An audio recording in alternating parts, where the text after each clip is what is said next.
Assalamualaikum warahmatullahi wabarakatuh. Kepada yang terhormat Bapak Vicky Fendi selaku dosen pengampu mata kuliah Analisis Laporan Keuangan kelas L dan teman-teman yang berbahagia. Di sini kami dari kelompok 5 izin untuk mempresentasikan hasil diskusi kelompok kami mengenai bab analisis arus kas. Sebelum masuk ke sesi pemaparan materi, izinkan untuk kami memperkenalkan anggota kelompok kami. Yang pertama ada Amelia Rahma dengan PM108, ada saya sendiri Gani Azara dengan PM112, ada Muhammad Ken Rafli dengan PM144, ada Refdi Radin Kafirza dengan NPM146, ada Alvan Humaydi dengan PM159, dan ada Jian Safira dengan PM190. Yang pertama kita akan membahas tentang relevansi kas itu sendiri. Nah, kas adalah aset likuid atau aset yang paling mudah dicairkan oleh perusahaan dan memberikan likuiditas serta fleksibilitas bagi perusahaan. Arti fleksibilitas di sini itu kas memberikan perusahaan kemampuan untuk menyesuaikan diri ataupun beradaptasi dengan situasi atau kondisi yang berubah-ubah. Seperti perusahaan dapat dengan cepat memanfaatkan peluang atau menghadapi masalah keuangan yang ada. Nah, karena kas ini bisa segera digunakan, maka perusahaan bisa lebih cepat bereaksi dalam berbagai kondisi. Misalnya, perusahaan ingin melakukan investasi, perusahaan melakukan pembayaran utangnya, ataupun menangani pengeluaran yang mendadak atau mengatasi resiko-resiko tertentu. Kas memberikan keluasan dalam mengelola operasi dan keuangan dari perusahaan itu sendiri. Lalu, kas merupakan awal dan akhir siklus operasi perusahaan. Nah, ini nyambung. Aktivitas operasi perusahaan itu melibatkan konversi kas menjadi berbagai aset seperti persediaan yang digunakan untuk menghasilkan piutang dan penjualan kredit. Nah, maksudnya di sini pada akhirnya perusahaan itu menggunakan uang kas untuk awal operasinya. Jadi dimulainya operasional perusahaan itu pasti membutuhkan kas, seperti perusahaan membeli bahan baku, membeli persediaan. Setelah itu barang-barang yang dibeli itu akan dijual ke customer, baik secara tunai maupun kredit. Kalau dijual secara kredit, perusahaan itu akan mendapatkan piutang. Tapi kalau tunai, perusahaan akan mendapatkan kembali nih uang kasnya karena dibayar oleh pelanggan tersebut. Dengan kas tersebut, perusahaan itu bisa memulai lagi proses operasional yang baru. Jadi, kas digunakan di awal untuk memulai operasi dan kembali di akhir saat semua transaksi sudah selesai.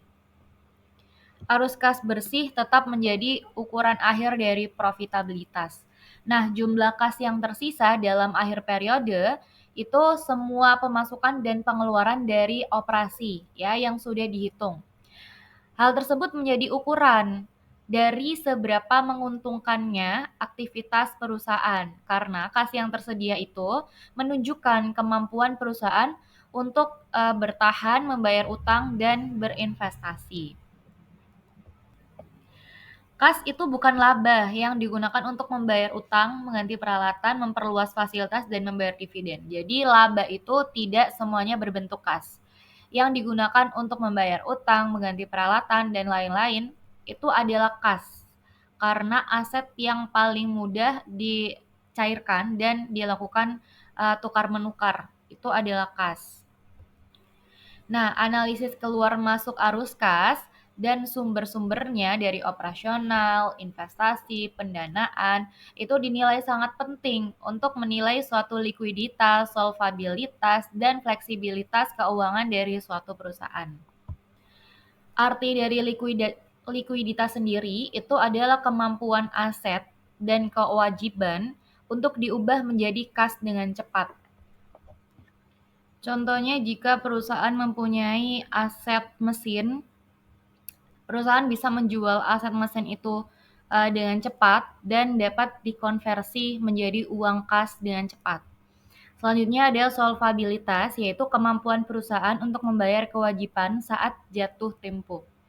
Nah, ada fleksibilitas keuangan, yaitu kemampuan perusahaan untuk menyesuaikan diri dengan peluang dan tantangan sesuai kondisi yang ada, seperti yang dijelaskan di awal tadi. Nah, selanjutnya informasi mengenai sumber dan penggunaan kas itu dapat ditemukan pada neraca dan laporan laba rugi biasanya digunakan dalam arus kas metode tidak langsung ya. Namun, gambaran lengkap tentang arus kas itu kita dapat melihat dari laporan arus kas atau statement of cash flow-nya. Nah, informasi dalam SCF itu biasanya membantu kita menjawab pertanyaan seperti berapa banyak kas yang dihasilkan atau digunakan untuk operasional perusahaan. Pengeluaran apa saja yang dibiayai dari kas operasional? Bagaimana dividen dibayar saat terjadi kerugian operasional? Dari mana kas untuk membayar utang berasal? Bagaimana peningkatan investasi itu dibiayai? Dan mengapa kas turun meski laba perusahaan itu meningkat? Selanjutnya ada pelaporan berdasarkan aktivitas. Nah, aktivitas dalam perusahaan itu dibagi ke dalam 3. Dalam laporan arus kas itu ada 3 aktivitas, yaitu aktivitas operasi, investasi, dan pendanaan. Nah, jika aktivitas operasi itu adalah kegiatan yang berkaitan dengan menghasilkan pendapatan. Selain mencatat pendapatan dan biaya di bagian laporan laba rugi, aktivitas operasi itu juga mencakup arus kas masuk dan keluar dari kegiatan operasional. Seperti jika perusahaan memberikan kredit kepada pelanggan, membeli persediaan, dan mendapat kredit dari pemasok ya. Lalu aktivitas operasional juga terkait dengan item di laporan laba rugi dan beberapa item di neraca yang berhubungan dengan operasi seperti adanya piutang, akun piutang, persediaan, dan akun utang usaha. Selanjutnya ada aktivitas investasi. Nah, ini adalah aktivitas perusahaan membeli dan menjual aset non-kasnya seperti membeli atau menjual properti, pabrik, dan peralatan atau yang disebut PPE biasanya, yaitu property, plant, dan equipment. Nah, eh, serta investasi dalam surat-surat berharga perusahaan. Aktivitas ini juga termasuk seperti meminjamkan uang, menagih kembali pokok pinjaman, dan hal-hal yang lain yang berhubungan dengan investasi, obligasi, saham, dan lain sebagainya. Lalu ada aktivitas pendanaan ya. Nah, ini adalah aktivitas perusahaan untuk mendapatkan, menggunakan, ataupun membayar dana untuk mendukung operasional bisnis dari perusahaan. Hal tersebut mencakup seperti meminjam atau melunasi pinjaman dari suatu bank, suatu pemasok, dan lain-lain, serta kontribusi dan penarikan dana oleh pemilik, termasuk pembayaran dividen kepada pemegang sahamnya. Selanjutnya dalam menyusun laporan arus kas ada 2 metode, yaitu menggunakan metode tidak langsung dan metode langsung. Walaupun mereka hasilnya itu akan sama, tapi cara untuk menghitung itu mereka berbeda, menggunakan akun-akun yang berbeda. Yang pertama ada metode tidak langsung. Nah, metode ini dimulai dengan laba bersih, yaitu keuntungan setelah pajak dan biaya lain-lain yang ada di laporan laba rugi, itu akan disesuaikan dengan item-item yang tidak melibatkan kas, seperti adanya penyusutan, adanya perubahan pada piutang, utang, dan persediaan. Nah, kalau ada penurunan atau peningkatan piutang, itu akan dicatat dalam metode tidak langsung tersebut. Kalau misal ada peningkatan piutang, itu berarti perusahaan sedang menjual barang, tetapi belum menerima uangnya, sehingga harus mengurangi laba bersih dengan jumlah piutang tersebut. Tujuannya itu untuk mengubah angka laba bersih menjadi jumlah arus kas aktual yang diterima atau dikeluarkan oleh perusahaan. Keuntungan dari metode ini bisa menunjukkan perbedaan antara laba bersih dan arus kas operasional, sehingga bisa membantu pengguna untuk memahami mengapa laba perusahaan itu bisa besar, tapi kas yang tersedia itu mungkin kecil. Selanjutnya ada metode langsung. Nah, di metode ini, laporan langsung itu menunjukkan kas yang diterima dari pendapatan seperti penjualan tunai dan kas yang dikeluarkan untuk membayar biaya-biaya operasional seperti membayar gaji, bahan baku, dan lainnya. Jadi, pengguna itu bisa melihat jumlah uang tunai yang masuk dan keluar dari operasi sehari-hari perusahaan secara langsung. Misalnya ada pembelian peralatan, pembelian persediaan, terus pendapatan penjualan, itu langsung dicatat dalam arus kas metode langsung. Tidak melihat dari laporan laba rugi dulu ataupun neraca dulu. Keuntungan dari metode ini dapat memberikan gambaran yang lebih jelas tentang seberapa banyak kas yang benar-benar dihasilkan atau digunakan oleh perusahaan dari operasionalnya. Baik, untuk selanjutnya yaitu mengenai penyusunan laporan arus kas. Laporan arus kas sendiri adalah kombinasi dari laporan laba rugi dan juga neraca yang akan berguna dalam melacak arus kas yang dihasilkan dan digunakan oleh suatu entitas tertentu. Laporan ini dimulai dengan laba bersih yang kemudian disesuaikan dengan pos-pos pendapatan dan juga beban non-kas, serta transaksi neraca lainnya. Untuk memahaminya, kita harus menyadari bahwa arus kas keluar akan terjadi saat aset berwujud maupun tidak berwujud dibeli, dan proses penyusutan akan mengalokasikan biaya tersebut selama masa manfaatnya. Dapat dilihat pada gambar, beban non-kas seperti beban penyusutan dan juga amortisasi perlu dieliminasi dalam laporan arus kas untuk fokus pada arus kas yang sebenarnya. Selain itu, laba bersih juga disesuaikan untuk keuntungan ataupun kerugian dari penjualan aset. Namun, penyesuaian ini bertujuan untuk memindahkan keuntungan maupun kerugian tersebut dari bagian operasi laporan arus kas, yang mana keuntungan ataupun kerugian dari penjualan aset tersebut akan tercermin dalam arus kas neto dari aktivitas investasi. Selanjutnya, setelah laba bersih disesuaikan dengan beban penyusutan dan juga amortisasi, serta keuntungan ataupun kerugian yang ada dari penjualan aset, langkah terakhir dalam penyusunan arus kas dari operasi adalah memeriksa adanya perubahan aset ataupun liabilitas lancar dan dengan menggunakan matriks yang disajikan di atas untuk mencerminkan perubahan ini sebagai arus kas masuk ataupun keluar, yang mana masing-masing akan dikodekan sebagai jumlah positif ataupun negatif. Jadi pada matriks ini, jika pada akun aset meningkat, maka hal itu menunjukkan adanya arus kas yang keluar. Sedangkan jika ada aset yang menurun, maka itu menunjukkan adanya arus kas yang masuk. Lalu pada pos ataupun akun kewajiban, jika ada kewajiban yang meningkat, maka hal itu akan menunjukkan adanya arus kas masuk. Sedangkan jika ada kewajiban yang kuantit Mohon maaf, jika ada kewajiban yang menurun, maka hal itu akan menunjukkan adanya arus kas keluar. Selanjutnya di sini ada special topic. Nah, bagian ini akan membahas beberapa situasi khusus yang sering muncul terkait dengan laporan arus kas. Yang pertama ada investasi metode ekuitas. Dalam metode ekuitas, investor mencatat bagiannya dari pendapatan perusahaan yang diinvestasikan sebagai pendapatan dan dividen yang diterima sebagai pengurangan saldo investasi. Pendapatan yang belum didistribusikan adalah pendapatan non-tunai dan harus dihilangkan dari laporan arus kas.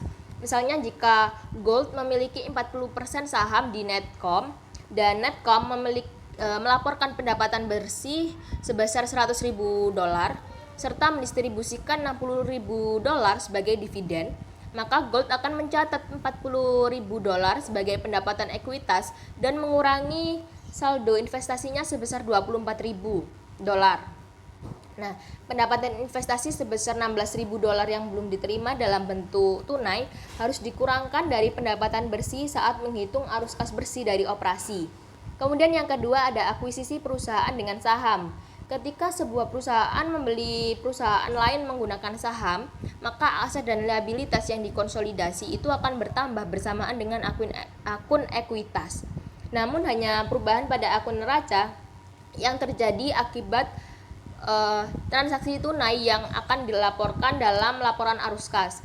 Perubahan non tunai pada akun neraca ini dilaporkan dalam catatan laporan arus kas sebagai aktivitas investasi dan pembiayaan non tunai. Kemudian yang ketiga ada biaya manfaat pasca pensiun. Biaya pensiun dan tunjangan pasca kerja lainnya itu diakui sebagai beban yang meliputi biaya layanan dan bunga dan dikurangi hasil yang diharapkan dari aset dana. Kontribusi tunai ke dalam dana pensiun ini mengurangi kas dan menambah saldo investasi. Jika biaya manfaat bersih melebihi kontribusi tunai, atau jika tunjangan dibayar langsung dari dana perusahaan untuk rencana yang tidak didanai, jumlah tersebut harus ditambahkan kembali ke laba bersih saat menghitung arus kas dari aktivitas operasi. Kemudian di sini ada sekuritas piutang usaha. Perusahaan semakin sering menggunakan sekuritisasi piutang melalui entitas tujuan khusus untuk meningkatkan arus kas. Sekuritisasi ini akan melibatkan pemindahan piutang ke entitas tujuan khusus yang membeli piutang tersebut dengan hasil dari obligasi yang dijual di pasar modal. Perusahaan mengakui pengurangan piutang sebagai peningkatan arus kas dari operasi karena terkait dengan aset lancar. Namun, analis perlu menyadari sumber pengurangan piutang ini dan mempertanyakan apakah itu mencerminkan peningkatan kinerja operasi yang sebenarnya atau hanya bentuk pinjaman yang terselubung. Kemudian ada metode langsung. Nah, metode langsung ini melaporkan penerimaan dan pengeluaran kas secara bruto yang terkait dengan operasi dengan menyesuaikan setiap item laporan laba rugi dari basis akrual ke basis kas. Meskipun banyak analis dan kreditur yang lebih menyukai metode ini karena memberikan gambaran yang lebih jelas tentang arus kas masuk dan juga keluar, perusahaan itu sering mengeluh bahwa metode ini akan memakan biaya yang sangat tinggi. Oleh karena itu, regulator hanya menganjurkan penggunaan metode langsung dan mengizinkan metode tidak langsung sebagai alternatif. Jika perusahaan menggunakan metode langsung, mereka juga harus menyediakan rekonsiliasi laba bersih dengan arus kas dari operasi menggunakan metode tidak langsung. Selanjutnya ada analisis implication of cash flow. Lalu keterbatasan dalam pelaporan arus kas. Yang pertama, pengungkapan terpisah. Nah, pengungkapan terpisah ini tidak ada keharusan untuk mengungkapkan arus kas dari item luar biasa atau operasi yang dihentikan secara terpisah. Lalu, yang kedua, klasifikasi bunga dan dividen. Bunga dan dividen yang diterima serta bunga yang dibayarkan kita anggap sebagai arus kas dari aktivitas operasi. Banyak sekali pengguna berpendapat bahwa bunga yang dibayarkan seharusnya dianggap sebagai arus kas keluar dari pembiayaan, sedangkan bunga dan dividen yang diterima sebagai arus kas masuk dari investasi. Lalu yang ketiga, pajak penghasilan. Pajak penghasilan ini diklasifikasikan sebagai arus kas dari aktivitas operasi. Klasifikasi ini dapat membuat analisis aktivitas individu menjadi tidak akurat jika ada manfaat atau biaya pajak yang signifikan. Lalu yang keempat, penghapusan keuntungan atau kerugian sebelum pajak. Keuntungan atau kerugian dari penjualan aset tetap atau investasi sebelum pajak tidak dihapus dari aktivitas operasi. Ini mendistorsi analisis karena pajak terkait tetap dihitung dalam total beban pajak aktivitas operasi. Selanjutnya, interpreting cash flow and net income. Laporan laba rugi mengukur profitabilitas perusahaan dengan mencatat pendapatan saat diperoleh dan biaya saat terjadi. Namun, laporan ini tidak menunjukkan waktu arus kas masuk dan keluar serta pengaruhnya terhadap likuiditas dan solvabilitas. Lalu, laporan arus kas itu sendiri memberikan pandangan yang lebih luas tentang aktivitas operasi dengan mencakup semua arus kas yang terkait dengan pendapatan, termasuk investasi dalam piutang dan persediaan. Ini membantu menilai likuiditas perusahaan dan fokus pada kebutuhan kas. Lalu, keterbatasan ukuran bersih. Baik laba bersih maupun arus kas dari operasi memiliki kegunaan yang sangat terbatas. Keduanya harus dianalisis berdasarkan komponen-komponen untuk mendapatkan pemahaman yang lebih baik tentang kinerja perusahaan. Kemudian kualitas laba. Arus kas dari operasi dapat menjadi indikator kualitas laba yang lebih baik. Rasio antara arus kas dari operasi dan laba bersih yang tinggi menunjukkan laba dengan kualitas yang lebih baik karena mengurangi risiko pengakuan pendapatan yang tidak realistis. Lalu, tujuan yang berbeda. Laporan laba rugi dan laporan arus kas dirancang untuk memenuhi kebutuhan analisis yang sangat berbeda. Laporan laba rugi menggunakan akuntansi akrual, sedangkan laporan arus kas mencatat pendapatan dan biaya yang melibatkan kas. Keduanya penting untuk mengevaluasi kinerja perusahaan dan proyek masa depan. Oke, baik, kita masuk pada analisis arus kas. Secara definisi, arus kas adalah jumlah uang yang masuk dan keluar dari bisnis selama periode tertentu. Analisis arus kas membantu kita dalam memahami dari mana uang tersebut masuk atau sumber arus kas sendiri, dan juga kemana uang itu akan digunakan atau penggunaan dari arus kas. Hal ini penting untuk menilai kesehatan finansial suatu perusahaan, seperti kemampuannya dalam membayar hutang, membayar dividen, dan juga membiayai investasi. Ada beberapa pertanyaan yang penting diketahui oleh seorang analis jika ingin melakukan analisis arus kas. Sebagai contoh, yang pertama, apakah penggantian aset dibiayai dari dana internal atau eksternal? Kemudian, apa saja sumber pembiayaan ekspansi dan akuisisi bisnis? Kemudian yang ketiga, apakah perusahaan bergantung pada pembiayaan eksternal secara menyeluruh? Yang keempat, apa saja jenis pembayaran yang ada di situ atau pembiayaan yang ada di situ? Kemudian yang terakhir, apakah kebijakan manajerial seperti dividen sangat penting atau positif terhadap arus kas? Oke, baik, kita masuk pada studi kasus Campbell. Di sebelah kiri slide itu ada data berupa sumber pemasukan kas dan juga penggunaan kas. Nah, untuk analisisnya sendiri, di sini untuk kegiatan operasi itu ada sebesar 3 miliar dolar, yang berarti sebagian besar uang tunai dihasilkan dari kegiatan operasional sehari-hari perusahaan. Kemudian utang jangka panjang sebesar 854 juta dolar menunjukkan bahwa perusahaan juga memanfaatkan pembiayaan eksternal dalam bentuk utang jangka panjang untuk memenuhi kebutuhan dana. Untuk jangka pendek, sebesar 737 juta yang digunakan sebagai sumber dana untuk memenuhi kebutuhan jangka pendek perusahaan. Lalu ada pembelian aset tetap seperti pabrik dan peralatan sebesar 1.647 juta atau 1.657 juta.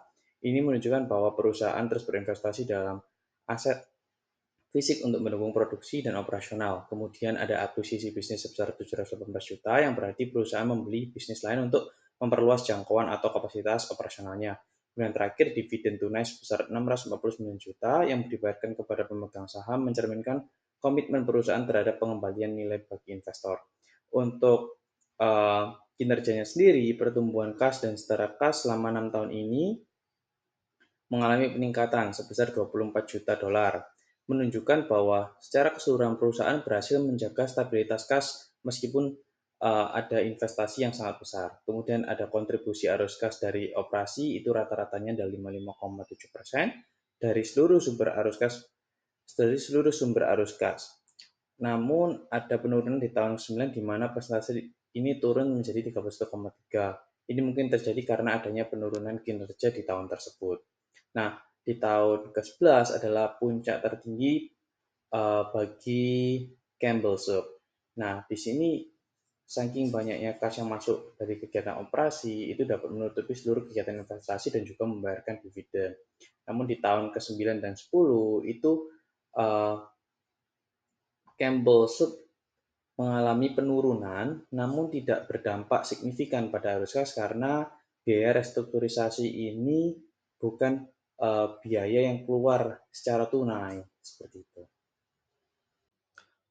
Baik, setelah adanya study case yang saya jelaskan sebelum pembahasan ini, kita masuk pada pembahasan kesimpulan analisis arus kas.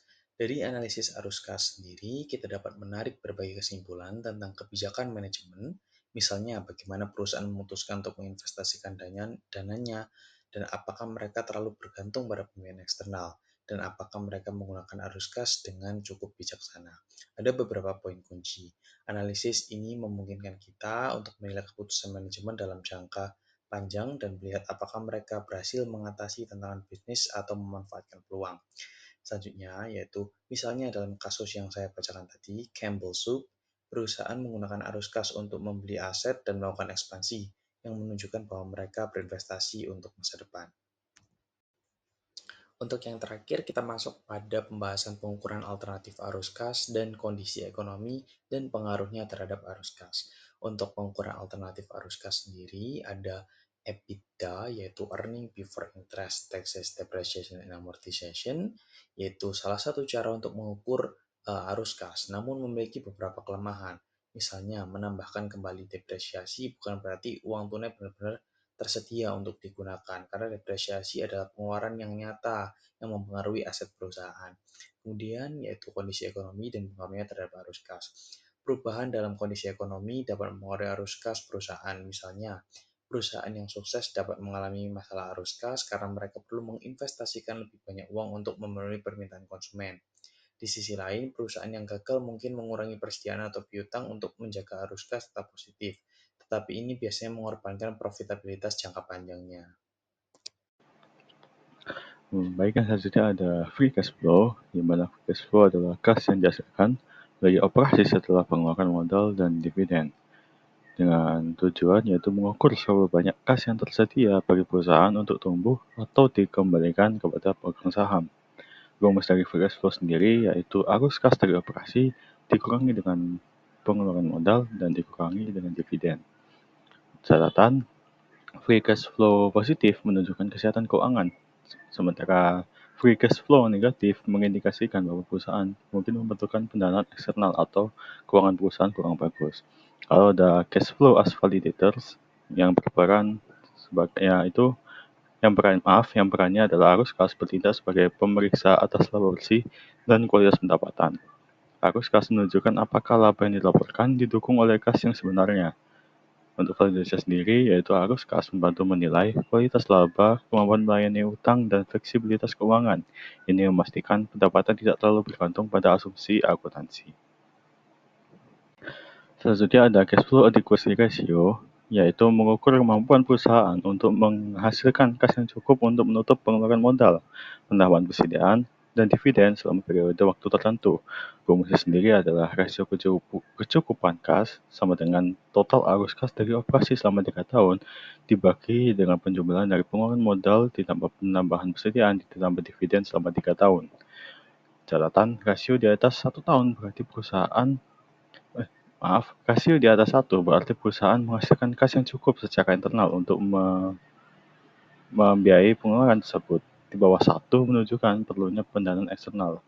Lalu ada cash reinvestment ratio, yang berdefinisi menunjukkan seberapa banyak arus kas dari operasi yang diinvestasikan kembali ke dalam perusahaan. Dengan rumus rasio reinvestasi sama dengan arus kas operasi dikurangi dividen dibagi dengan penjumlahan aset tetap bruto ditambah investasi ditambah aset lainnya dan ditambah modal kerja. Catatan, rasio reinvestasi antara 7% hingga 11% dianggap sehat untuk mempertahankan dan mengembangkan bisnis. Sekian sesi pemaparan materi dari kelompok kami. Kami harap materi yang disampaikan dapat bermanfaat, dapat dipahami dengan baik juga. Kurang lebihnya kami mohon maaf. Wassalamualaikum warahmatullahi wabarakatuh.